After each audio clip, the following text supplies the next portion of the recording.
Hello नमस्कार everyone. आज हमें जो करना है क्या आपके यूके एपीओ का पेपर सॉल्व, तो अच्छे तरीके से ऑब्जर्व करना है सवालों को। ठीक है, आज के सवाल आपके लिए बेहतरीन होंगे क्योंकि आज का जो पेपर था वो अपने आप में ही बड़ा बेहतरीन रहा था। तो बिना देरी के यहाँ पर सीधे यूके एपीओ के पेपर को मैं सॉल्व करता हूँ।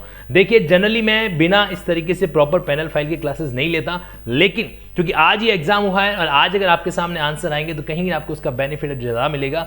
दैट्स वाई उस ज़्यादा बेनिफिट के लिए हम इस पेपर को तुरंत बिना प्रभाव के, बिना पैनल फाइल के फटाफट है जो सॉल्व कर रहे हैं। और वैसे भी कंटेंट से मतलब है, अपने को तो क्या है, अपने को तो कंटेंट आना चाहिए। हाँ जी, देखिए पहला सवाल जो आपके लिए पूछा गया था वो ये था कि nothing is an of my which done by person at the time of doing was unsound mind. अभी सवाल आपका है सेक्शन 84 से। ठीक है, और सेक्शन 84 में जो चीजें होती होती नेचर ऑफ एक्ट के बारे में आपको जानकारी नहीं हो, अनेबल हो आप इस तरीके से वो, या फिर आप रॉन्गफुल एक्ट कर रहे हो आपको पता नहीं चले, ऑफेंस कर रहे हो आपको पता नहीं चल रहा है, तो इसमें क्या होगा कि नथिंग इज एन ऑफेंस। वो कब ऑफेंस जो है नहीं कहलाएगा, जब वो आपके ऑप्शन ए के तहत हो, यानी कि आप इंपल्सी का मतलब होता है आवेश में आकर, वो यहाँ पर इसका सही आंसर है जो नहीं होने वाला है। ठीक है, यहाँ पर आप देख पा रहे हो कि इसके हिंदी का भी फाइल है साथ में, लेकिन अभी हिंदी के फाइल को ज्यादा डिस्कशन नहीं कर पाएंगे। ठीक है, मेन जो अपना डिस्कशन अपन कहाँ रखेंगे, इंग्लिश के पोर्शन पर है जो रखने वाले हैं।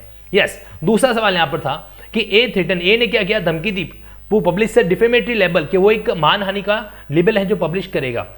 ठीक है, concerning Z, unless Z giving, अगर जेड उसको पैसा नहीं देता है तो वो उसके मानहानि का मामला है जो दर्ज करा देगा। तो ये जो ऑफेंस कैसा कहलाएगा, आप यहाँ पर साइड में हिंदी का वर्जन में देख पा रहे हैं कि क अगर ऐसी धमकी देता है कि पैसे नहीं दिए तो मानहानि कारक अपमान लेख कर देगा, तो ये होता है आपके एक तरीके से एक्सटॉर्शन का मामला।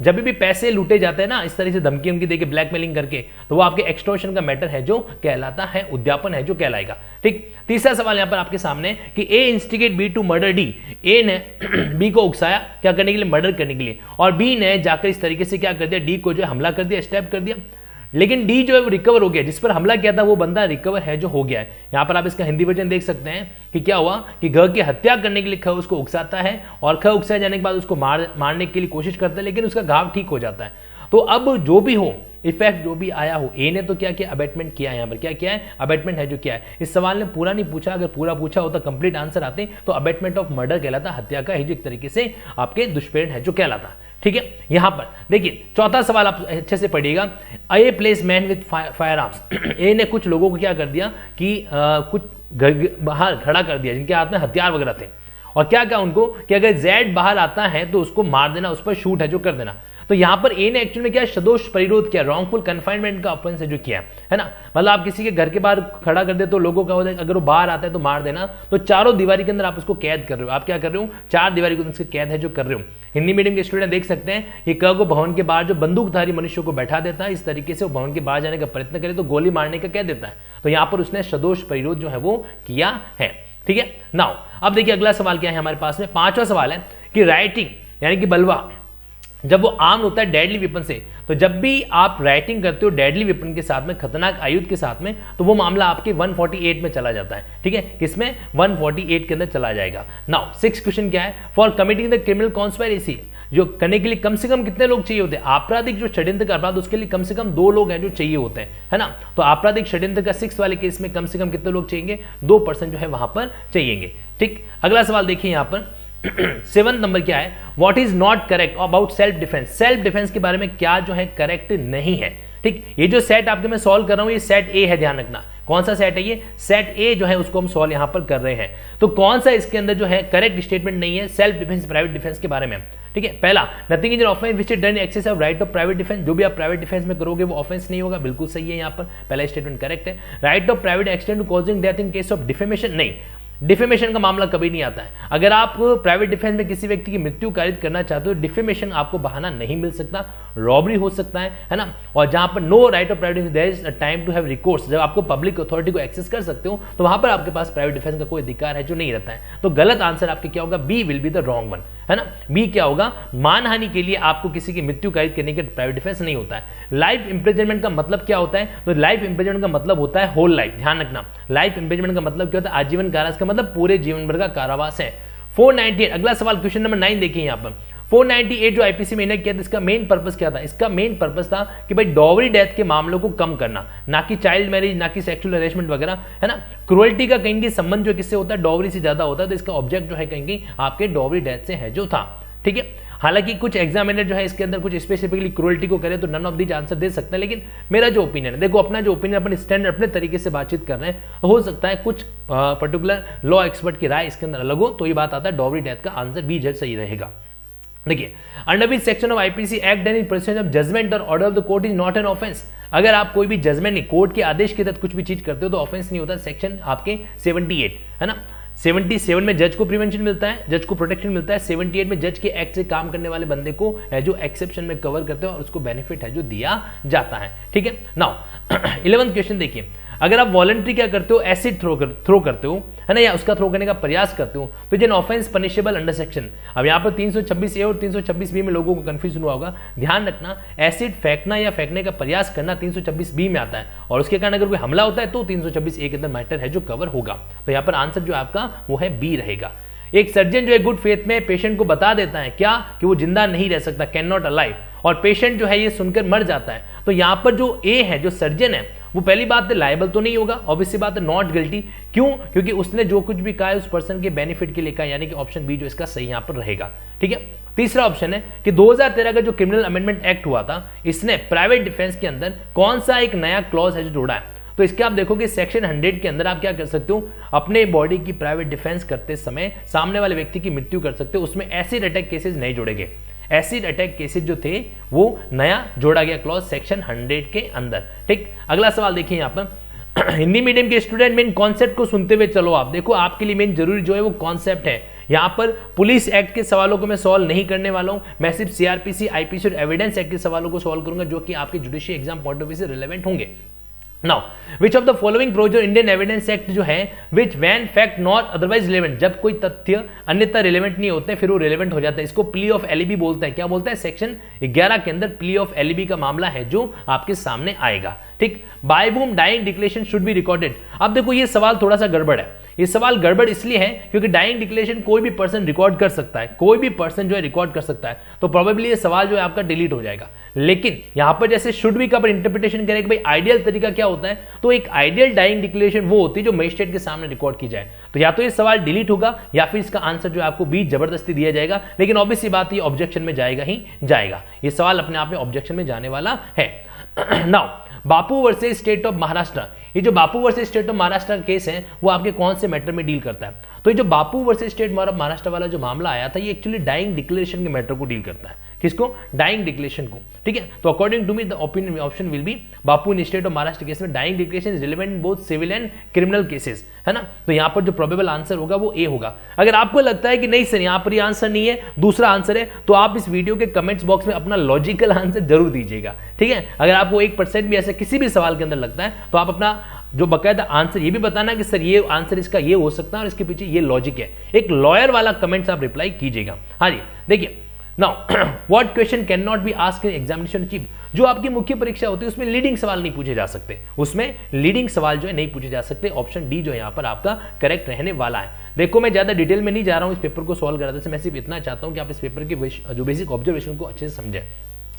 ए ने बी को अबेट किया मर्डर करने के लिए, ठीक है, किसका मर्डर? सी करने के लिए, लेकिन बी ने मना कर दिया। तो देखो अबेटमेंट करने के बाद एक्ट हो या नहीं हो इस बात से कोई फर्क नहीं पड़ता। तो यहां पर क्या होगा, ए के द्वारा जो ऑफेंस किया गया, इसने क्या पूछा है, what will be legal position. तो भैया जो ए है वो अबेटमेंट ऑफ मर्डर के लिए लायबल होगा, भले ही मर्डर हुआ हो या नहीं हुआ हो। अगला सवाल देखिए, question number 19, which one of the following is the leading case on estoppel.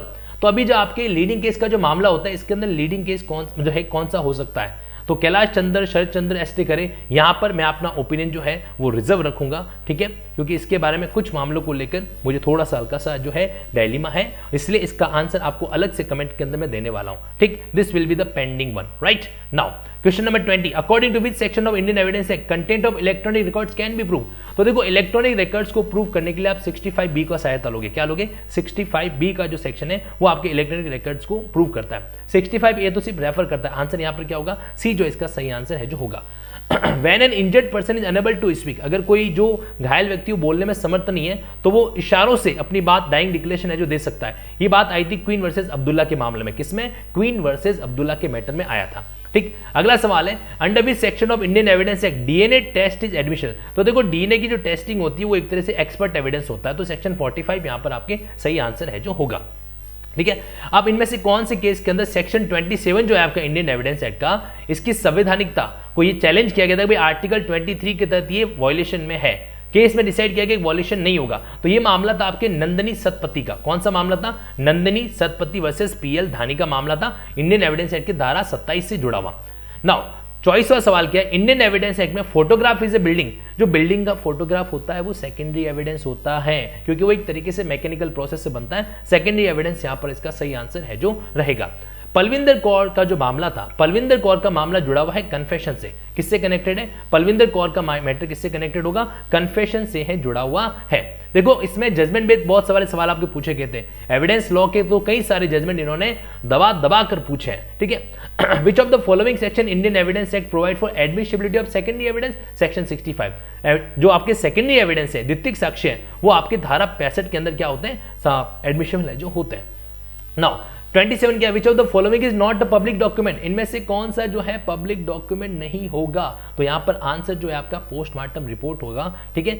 Sale deed जब रजिस्टर्ड हो जाती है तो कहीं की वो एक तरह से रजिस्ट्रार के ऑफिस में आ जाती है। हालांकि कुछ कैंडिडेट्स का यहां पर ये भी ओपिनियन होगा कि सर रजिस्टर्ड सेल डीड वो आपके पब्लिक डॉक्यूमेंट नहीं आएगा, लेकिन पोस्टमार्टम रिपोर्ट के बारे में कई सारे जजमेंट है। इसको देखते हुए यहाँ पर अपना आंसर जो है, जो बेहतर आंसर रहेगा वो आपका पोस्टमार्टम रिपोर्ट है जो रहेगा। फिर भी ये सवाल जो है आपके कुछ मायनों में ऑब्जेक्शनेबल हो सकता है, क्योंकि कुछ इसके कॉन्ट्राडिक्टरी जजमेंट भी हैं। हाँ जी, in which case it was held that tape recording is relevant under section 679। तो जो टेप रिकॉर्डिंग वाला मामला था वो आपके मलखानी का केस आया था। मलखानी के केस में कहा था कि जो टेप रिकॉर्डिंग कन्वर्सेशन होता है ना, वो इन 3 सेक्शन के अंदर रिलेवेंट है जो होता है। तो RM मलखानी इसका सही आंसर यहां पर होना चाहिए। नाउ इनमें से कौन सा सेक्शन जो है पब्लिक डॉक्यूमेंट को डिफाइन करता है, लोक दस्तावेजों को डिफाइन करता है? सेक्शन 74। सीधा सा सवाल है। Presumption as to electronic records और इलेक्ट्रॉनिक सिग्नेचर कहां पर दे रखी है? तो जो आपके इलेक्ट्रॉनिक रिकॉर्ड्स हैं या सिग्नेचर है, इनकी प्रिजम्पशन दे रखी, उपधारणा दे रखी 85B के अंदर। कहां पर? 85B के अंदर जो आएगा। ए जो है वो रेलवे स्टेशन में बिना टिकट के खड़ा था। अब इस बात का बर्डन किस पर है कि उसके पास टिकट था? तो ये सेक्शन 106 एविडेंस एक्ट का सवाल है। एक्यूज ए पर जो है इसका बर्डन रहेगा कि वो पर्टिकुलर फैक्ट, उस विशेष तथ्य के बारे में बर्डन को साबित करें। पकाला नारायण स्वामी का केस जो है वो किसने दिया था, किस अथॉरिटी ने दिया था? तो वो था प्रीवी काउंसिल का जजमेंट। किसका था? प्रीवी काउंसिल का जजमेंट था, जिसको बॉम्बे हाईकोर्ट ने भी कई बार इसको रिट्रेट किया है, ठीक है। तो किसका जजमेंट होगा? ये प्रीवी काउंसिल का आपका जजमेंट है जो था। सीधा सवाल, एक तरीके से आप इसको फैक्ट भी कह सकते हैं। Which of the following fact does not find mention as showing existence of? अब ये सवाल है ना, सेक्शन 14 के अंदर जो अलग अलग एलिमेंट दे रखे हैं उनसे पूछा गया था। तो बाकी सारे एलिमेंट तो आ जाएंगे। मोटिव जो है सेक्शन 8 में आता है, 14 में नहीं आता है, ठीक है। तो उसके बाद में कौन से सेक्शन के अंदर presumption as to abetment of suicide? तो अबेटमेंट ऑफ सुसाइड का मामला 113A के अंदर आपके कवर्ड होगा। 7 साल के अंदर शादी के सुसाइड करने वाला matter. Which is not a kind of evidence? तो ये रीड एविडेंस टाइप का कोई फंडा नहीं होता है। बाकी सारे हियर से ऑरल होते हैं, रीड एविडेंस जैसा कोई फंडा है जो नहीं होता है, ठीक। 36 में क्या पूछा गया है कि इंडियन एविडेंस एक्ट का कौन सा प्रोविजन मेमोरी रिफ्रेश करने के बारे में बात करता है? तो आंसर होगा 159। सीधा सवाल है, ज्यादा कुछ समझाने लायक इसके है नहीं। विच एविडेंस डेट ऑफ बर्थ के मामले में किसको आप जो है ज्यादा ऑथेंटिकेट मानोगे? अब जेजे एक्ट का सेक्शन 94 अपन इस्तेमाल करें तो स्कूल सर्टिफिकेट जो कि पब्लिक डॉक्यूमेंट ग्रुप में इस्तेमाल किया जाए तो उसको आप ज्यादा ऑथेंटिकेट है जो मानोगे, ठीक है। Option B, which of the following section is not related to the criminal matter? तो यहाँ पर जो आपका सेक्शन 23 है ना, ये सिविल मैटर में डील करता है, प्योरली सिविल केस का है जो सेक्शन है ये। Now which section of criminal procedure code the term public prosecutor? तो पब्लिक प्रोसिक्यूटर को डिफाइन कर रखा है 2U के अंदर, ओके। 2U के अंदर पब्लिक प्रोसिक्यूटर को एक्सप्लेन है जो कर रखा है। इंडियन एविडेंस एक्ट में विच कन्फेशन इज नॉट रिलेवेंट? तो कन्फेशन जब पुलिस कस्टडी के अंदर दी जाती है तो रिलेवेंट है जो नहीं होती है। बाकी सब जगह रिलेवेंट हो सकती है, पुलिस कस्टडी के बारे में सेक्शन 26 स्पेसिफिकली मना करता है। ऑप्शन होगा आपका बी जो है यहाँ पर करेक्ट आंसर है। नाउ अगला सवाल, सेक्शन 43 जो सीआरपीसी का है कि एनी प्राइवेट पर्सन में अरेस्ट एनी पर्सन। तो कोई भी प्राइवेट पर्सन तब गिरफ्तार कर सकता है जब मामला आपके कॉग्निजेबल हो, नॉन बेलेबल हो। कॉग्निजेबल मैटर आए और साथ साथ में नॉन बेलेबल आए, उस केस में ऐसा किया जा सकता है, ठीक है। ये बात हमें ध्यान में रखनी है। अगला पॉइंट हमारे सामने कौन सा है कि विच प्रोविजन ऑफ सेक्शन, सीआरपीसी का कौन सा सेक्शन है जो किसी मेल पुलिस ऑफिसर को किसी महिला की गिरफ्तारी करने से, टच करने से उसको रोकता है? तो ये आपके सेक्शन 46 जो है अरेस्ट हाउ मेड, कैसे गिरफ्तारी की जाएगी, उसमें डील है जो करता है। उसके बाद में सीआरपीसी का कौन सा section right of arrested person, गिरफ्तार व्यक्ति को अपने एडवोकेट से मिलने के बारे में अधिकार देता है? 41D, ठीक है। एक वारंट जो है उसकी वैलिडिटी कितनी रहेगी? 44 में पूछा गया। तो जब तक आप उसको एग्जीक्यूट नहीं करते, जब तक उसको कैंसिल नहीं करते, तब तक वो वैलिड है। सेक्शन 70 से सवाल पूछा गया। Now which section of CrPC in every inquiry trial the proceeding shall continue from day to day? तो आपके एडजॉर्नमेंट वाला जो सेक्शन है 309, वहां पर ये बात स्पेसिफिकली मेंशन कर रखी है। Under which section CrPC any court में अल्टर और ऐड एनी चार्जेस? तो कोई भी चार्जेस वगैरह अल्टर ऐड करने के लिए आपके सामने कौन सा सेक्शन आप इस्तेमाल करोगे, 216 जो है वो इस्तेमाल किया जाता है। चैप्टर 17 का पार्ट है ये। कौन सा सेक्शन सीआरपीसी का, any court made any stage of inquiry trial proceeding summon any person, किसी भी व्यक्ति को जो है बुला सकता है। तो कोर्ट विटनेस को बुलाने की प्रक्रिया आपके 311 में दे रखी है ना। तो यहां पर कोर्ट के पास जो पावर है समन करने की वो 311 से कनेक्ट है जो होगी। विच of the following combination not correctly match, तो देखो जो करेक्टली मैच नहीं है वो है आपके B option.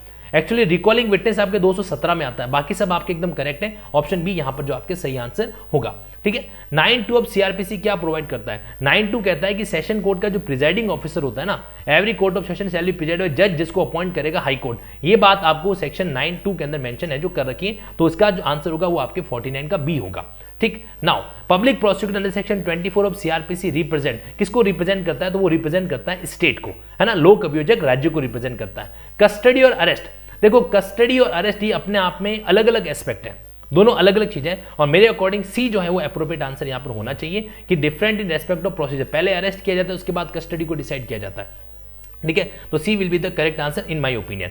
Under which section CrPC law of service of summon on government servant, तो गवर्नमेंट सर्वेंट पे सर्व होती है सेक्शन 66 के अंदर। गवर्नमेंट सर्वेंट के अंदर आप समन कहां पर सर्व करते हो, उसको जो बुलाने का काम है वो कहां पर होता है आपके, एक तरीके से वो बुलाया जाता है उसको सेक्शन 66 के अंदर, ठीक है। Now a court of metropolitan magistrate shall have the power of court, metropolitan magistrate के पास में जेएम फर्स्ट की पावर है जो होती है, किसकी पावर होती है, जेएम फर्स्ट की पावर है जो उसके पास में होती है।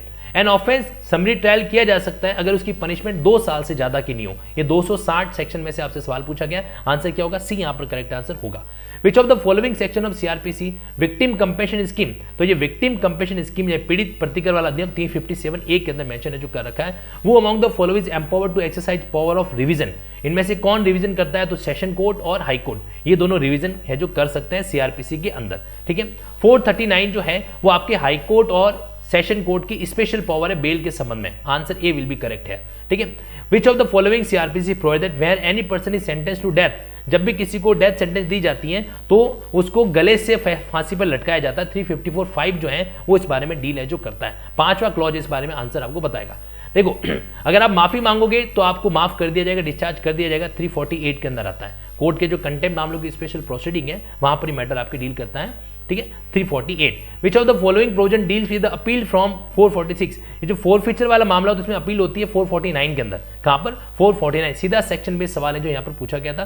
The provision of general control with respect to judicial magistrate, तो देखो जनरल कंट्रोल होता है सीजीएम का, और ये बात आपको मेंशन कर रही है सेक्शन 12 के अंदर, ठीक है। सेक्शन 12 जब आप पढ़ेंगे तो वहां पर आपको ये पॉइंट मिलेगा स्पेसिफिकली, ठीक है। सेक्शन जो डी है वो आपके यहां पर करेक्ट रहेगा।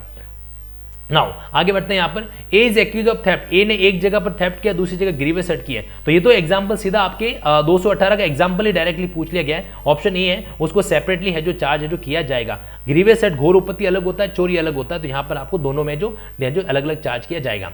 अगर कन्विक्शन सेट असाइड हो जाती है तो आपने जो 106 का बॉन्ड भरा है वो हो जाएगा वॉइड, वो बॉन्ड क्या हो जाएगा, वॉइड है जो हो जाता है, मतलब आपने 2 सिद्धि पर बॉन्ड भरा था, अब वो जो आपकी कन्विक्शन है वही हट गई अपील में जाकर, तो फिर वहां पर कोई अलग तरह से ऑप्शन दूसरा नहीं आएगा। अब देखो 64 आपके पुलिस एक्ट का मामला है, ये भी पुलिस एक्ट का मामला है, ये भी पुलिस एक्ट का मामला है, इसको मैं डील नहीं करने वाला हूं क्योंकि मैं सिर्फ यहाँ पर जुडिशरी के सेगमेंट को स्पेशल प्राथमिकता देना चाहता हूं, ठीक है। लेकिन इसका मतलब ये नहीं है कि यूके एपीओ के बाकी कैंडिडेट्स के लिए किसी तरह का नाराजगी होगा तो इसको कमेंट बॉक्स में अलग से आंसर मैं जो आपको प्रोवाइड कर दूंगा। हाँ जी, नेक्स्ट आ जाओ आप सीधा 69 पर। What will be the effect of according CrPC but जज डाई, अगर जज मर जाता है जजमेंट देने से पहले, जजमेंट लेकिन डिलीवर करने से पहले मर गया और जजमेंट लिखा दिया उसने, तो वो उसकी ओपिनियन मानी जाती है ना। सक्सेसर जो ऑफिसर होता है वो उसको जजमेंट नहीं कह सकता, वो उसकी सिर्फ क्या होगी, ओपिनियन होगी। सुरेंद्र घोष के जजमेंट का मामला है जो यहाँ पर आपके सामने पूछा गया है, सुरेंद्र घोष का।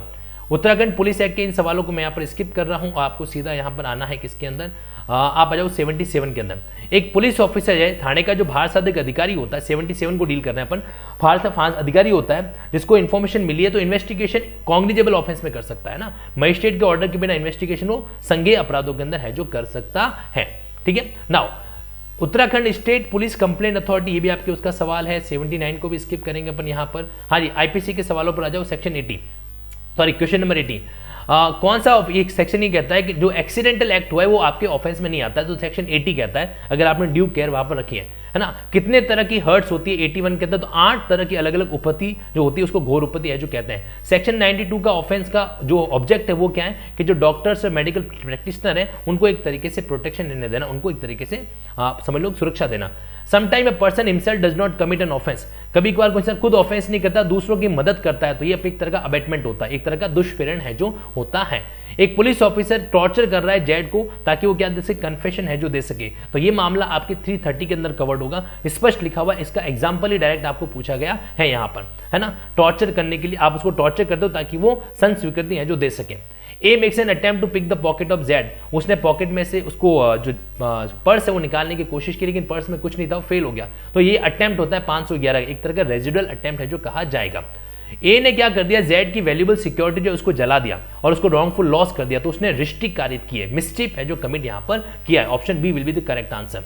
नाउ व्हेनेवर जब भी फोर्स और वायलेंस यूज किया जाता है अनलॉफुल असेंबली के द्वारा, तो वहां पर वो मामला कैसा कन्वर्ट हो जाता है, तो अनलॉफुल असेंबली जैसे ही वायलेंस यूज करती है तो उनका जो ऑफेंस होगा वो राइटिंग में कन्वर्ट हो जाएगा, जो कि आपके 146 में डिफाइन है जो कर रखा है। सीआईपीसी की बात कर रहे हैं यहाँ पर। 308 आईपीसी किससे डील करता है, कल्पेबल होमिसाइड का अटेम्प्ट करना, है ना, यानी कि यहाँ पर 88 का डी ऑप्शन है जो सही रहेगा। एज ऑफ माइनर, किडनैपिंग के अपराध के लिए माइनर की एज अगर वो मेल है तो 16 साल और अगर वो फीमेल है तो 18 साल, ये आपकी 359 में स्पेशली मेंशन है जो कर रखा है। जब आप 361 के साथ में उसको पढ़ेंगे, answer will be C here, okay, C will be the correct answer here. कौन से मामले के अंदर कॉमन इंटेंशन, अब ये ऑप्शन भी मैं यहाँ पर आपकी रिजर्व रखूंगा, इसका आंसर एक बार प्रॉपर कंफर्मेशन के बाद में आपके सामने शेयर किया जाएगा, क्योंकि इसके पीछे भी कुछ लॉजिकल बात है, कमेंट में आपको बाद में बताऊंगा। हाँ जी, now under which section of IPC theft जो है ड्वेलिंग हाउस में कमिट किया जाए, 380 इसका सही आंसर रहेगा। ड्वेलिंग हाउस में आप थेफ्ट कमिट करते हो तो 380 इसका आंसर रहेगा। ऑब्जेक्टिव सीधा सवाल यहाँ पे पूछा गया है। देखो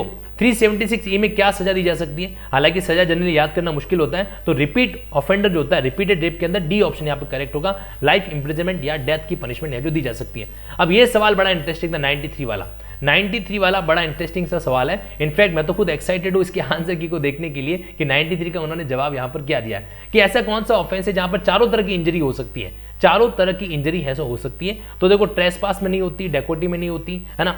ऑप्शन होता है चीटिंग या डिफेमेशन। डिफेमेशन में हम लोग कह सकते हैं कि वहां पर क्या होता है कि आप उसको एक तरीके से कैरेक्टर को इंजरी करते हो, तो वहां पर ऐसे कुछ पॉइंट लिखे हुए हैं जहां पर ये आंसर हो सकता है। फिर भी मैं कह रहा हूं कि ये मेरा प्रोबेबल आंसर है डिफेमेशन। यहाँ पे प्रॉपर्टी का इंजन हो सकता है, आप अगर आप पैसे को कंसीडर करोगे तो, है ना। एक तरीके से बॉडी का मामला भी आ सकता है ना, मतलब उसके बॉडी को लेथोसम दिखाया जाता है, गणोत्पादक। तो डी आंसर प्रोबेबल आंसर, फिर से कह रहा हूं it will be a probable answer according to me, ठीक है। बाकी देखते हैं यहाँ पर जो इसका आंसर की स्पेसिफिकली क्या आता है, ये सवाल बड़ा इंटरेस्टिंग है। हाँ जी, अनलॉफुल असेंबली के कितने सदस्य होने चाहिए, तो कम से कम 5 सदस्य होने चाहिए।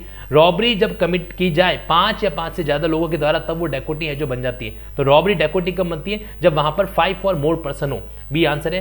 When the injury is intentional, जब कोई भी क्षति जानबूझकर पहुंचाई जाती है ताकि उसके सामने वाले व्यक्ति की मृत्यु हो सके, इसलिए केस है आपके मॉर्टल इंजरी का, प्राण घातक इंजरी। तो ये मामला जो है ना, उस केस में किसमें कवर हो जाएगा, मर्डर के अंदर है जो कवर हो जाएगा। और अगर डेथ हो जाती है तो मर्डर का मामला यहां पर आपके सामने बनेगा, अगर आपने मॉर्टल इंजरी पहुंचाई है तो, है ना। एक के पास फूड है, खाना है, लेकिन वो किसी और इंसान को नहीं देता, जिसके कारण इंसान मर गया, तो देखो किसी को खाना नहीं देना कोई ऑफेंस नहीं है, नो ऑफेंस, ठीक है। इलेक्ट्रॉनिक रिकॉर्ड्स को कहां पर डिफाइन कर रखा है, तो ये आपके 29A के अंदर डिफाइन है जो कर रखे हैं, ठीक है। इनमें से कौन सा सेक्शन आईपीसी का डील करता है विकेरियस लायबिलिटी से, तो जो लैंडलॉर्ड है जिसकी जमीन पर अनलॉफुल असेंबली हुई है वो भी लायबल होता है, उसको बोला जाता है विकेरियस लायबिलिटी, 154 के अंदर मामला आएगा, ठीक है। ये आपका जो 99 क्वेश्चन है इसको आप समझ लीजिए, इसको प्रतिनिधिक दायित्व बोलते हैं। क्या बोलते हैं, प्रतिनिधिक दायित्व है जो कहा जाता है, ठीक है। और लास्ट में सवाल आपसे पूछा गया है क्या, कि in which of the following section, कौन से सेक्शन में डिसऑनेस्ट मिसअप्रोप्रिएशन, आपराधिक दुर्विनियोग को डिफाइन है जो कर रखा है, तो आंसर होगा 403 आपका यहां पर करेक्ट बात रहेगी,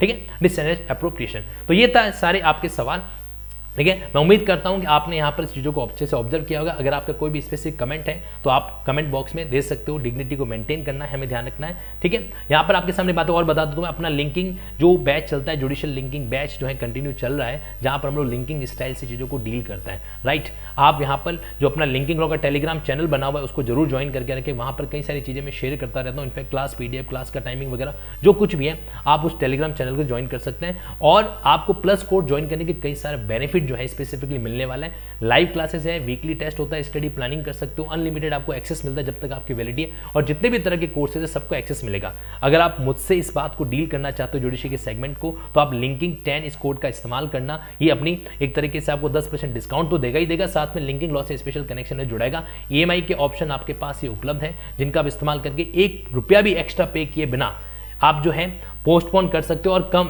मंथली EMI के थ्रू है जो अपना कोर्स सब्सक्राइब कर सकते हो। ये जितने भी सेगमेंट है आपको सबका बेनिफिट है जो मिलने वाला है। जुडिशरी लिंकिंग बैच अपना गोइंग ऑन है जिसका बेनिफिट आप जो है क्या कर सकते हैं, ले सकते हैं। ये सारी स्पेशल क्लास की फीचर है आपके सामने। सो दैट्स ऑल, और बस इतना ही कहना चाहूँगा कि जिस तरह का पेपर होता है उसमें हमको सीखना चाहिए, नई नई बातों को ऑब्जर्व है जो करना चाहिए। So that's all for today. Thank you so much.